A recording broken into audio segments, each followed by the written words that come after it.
कुणबीची तुमची व्याख्या काय आहे? कुणबी म्हणजे कोण?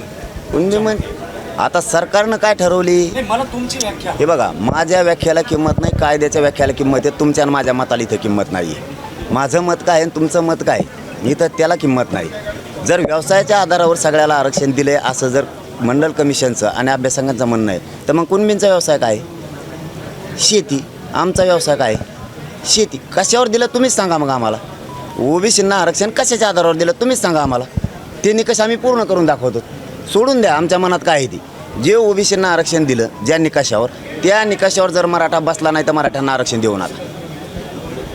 मराठ्यांना आरक्षण हवंय की ओबीसीतून आरक्षण हवंय? मला दोन्हीपैकी एक घ्यायचं. तुम्हाला ते सांगून मी सांगितलं ना तुम्हाला आत्ताच, तुमच्या प्रश्नाचं उत्तर द्यायचं म्हणजे का तुम्ही मी काय कायदा नाही आहेत. हां, कायदा काय सांगतो? ओबीसींना जे निकष लावले ते मराठ्यांना आम्ही पार करून दाखवतो. त्यांना जर तुमच्याच प्रश्नाचं उत्तर देतो आहे, मला कळतं आहे तुम्हाला काय विचारायचं आहे. जर व्यवसायाच्या आधारावर ओबीसींना दिलं असेल, कुणबींना दिलं असेल व्यवसायाच्या आधारावर, तर आमचा व्यवसाय काय? हीच प्रश्न आहे आमचा तुम्हाला. आता आमचा व्यवसाय काय? मग त्यांचा जर शेती आहे म्हणून त्यांना दिला आहे, मग आमच्याकडे काय समुद्र आम्ही का वाटी आणतो की इकडं? आम्हाला सांगा ना, तुमचे निकष आम्ही पार करतो. हे बघा, आयोग काय सांगतो? एखादी जात किंवा एखादा समूह जर ओबीसी आरक्षणात घालायचा असला तर ती मागाससिद्ध असायला लागते सामाजिक आणि शैक्षणिकदृष्ट्या. भारत देशात फक्त मराठाच एक जमात अशी आहे की ती मागाससिद्ध आहे. 10% आत्ता, मागं 13, त्याच्या अगोदर 16% आरक्षण ज्या ज्या वेळी दिलं होतं. कोणची जात मागाससिद्ध केली ओबीसी आरक्षणात घातलेली? द्या ना मला उत्तर. मंडल कमिशननं कोणची जात मागाससिद्ध केली? कोणत्या जातीची जनगणना केली? कोणची ओबीसीची यादी तयार केली? 3 कामापैकी कोणचं केलं? इंग्रजाच्याच काळातला सगळा डाटा उचलला. आम्ही तर मागाससिद्ध आहेत, कायद्याने मागाससिद्ध आहेत. तुम्ही मी नाही केलं त्यांना मागाससिद्ध ना, मराठ्यांना कायद्याने केलं आहे. मग बंजारा समाज म्हणतो की तिसरी अनुसूचित जाहीर करून टाका भारतामध्ये. हे बघा, बंजारा बांधवांचं 12 बलुतेदारांचा वेगळा प्रवर्गाची मागणी ती तर व्हायलाच पाहिजे. NT VJNT झाली, त्यांचा वेगळी कॅटेगरी वेगळा त्यांना प्रवर्ग दिला गेला. मग बंजारा बांधव 12 बलुतेदारांना का नाही? म्हणजे त्यांना एक नाही ओबीसीच्या नावाखाली आणि या ओबीसींना वेगळा नाही. म्हणजे मायक्रो ओबीसी तुम्हाला संपवायचा आहे.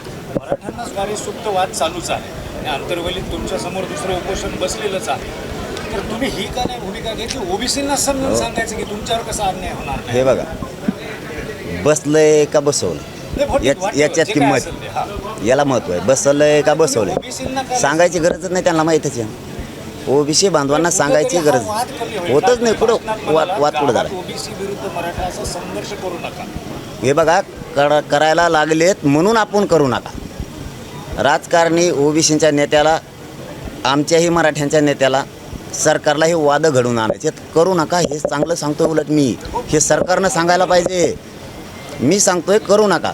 आणि ग्रामीण भागातल्या ओबीसी बांधवांना समजून सांगायची गरज नाही. त्यांना माहिती आहे कोणाला बसवलेलं आहे कोणाला बसवलेलं नाही, कुठं वाद होणार आहेत. मयच गावं सापडत आहेत का? मयच गावं सापडत आहेत का? मी कुठं बसलं आहे? आंतरवाली. महाराष्ट्रात कुठंही बसता येतं ना. तिथं पुढं बसणं म्हणजे जाणून बुजून वाद करायचा याचा अर्थ असं होतं. म्हणजे तुम्ही नाही काही केलं तरी मी तुम्हाला मुद्दाम धक्का हाणायची इथं, म्हणजे तुम्हाला राग येणारच ना. म्हणजे ही परिस्थिती आहे. माझं जुनं गाव शोधून काढलं, तिथं जायची काय गरज? छगन भुजबळला काय पाठवायची गरज आहे तिकडं? ते तर झालं.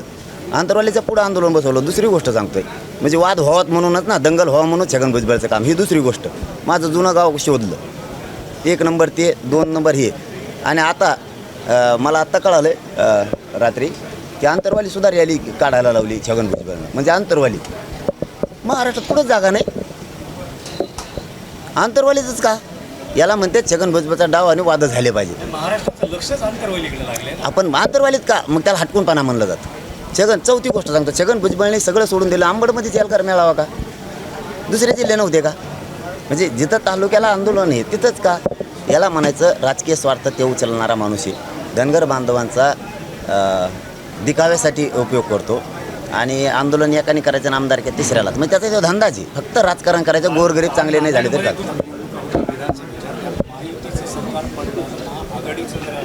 सरकार आलं, आपलं आंदोलन चालूच राहील का बंद होईल? आमचं जो राहणार आहे. आमचेच लोक सगळ्या जाती धर्माचे उमेदवार उभे करून आम्ही आमचंच आणणार आहेत आणि आम्हीच आमचं आरक्षण सगळ्या जातीला घेणार आहेत. सगळ्या जातीला ज्यांचे ज्यांचे राहिलेत कायकड समाज, राजपूत समाज, वडार समाज, धनगर समाज, मराठा समाज, मुस्लिम, दलितांचे ज्यांचे ज्यांचे प्रश्न राहिले, 12 बलुतेदारांचा, बंजारांचा, बांधवांचा वेगळा प्रवर्ग आम्ही आमच्याच बनित होती एक वेगळा प्रवर्ग करतो. चलो धन्यवाद.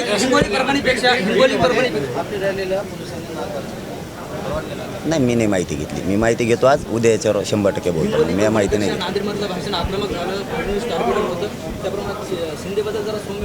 नाही मी समजून सांगितलं आहे. तेच म्हणतोय मी आता फडणवीस साहेबांना आम्ही समजून सांगितलं आहे की असं असं होतं आहे. तुम्ही प्रत्येक वेळेस काय करताय, ओबीसी फक्त नेते धरताय.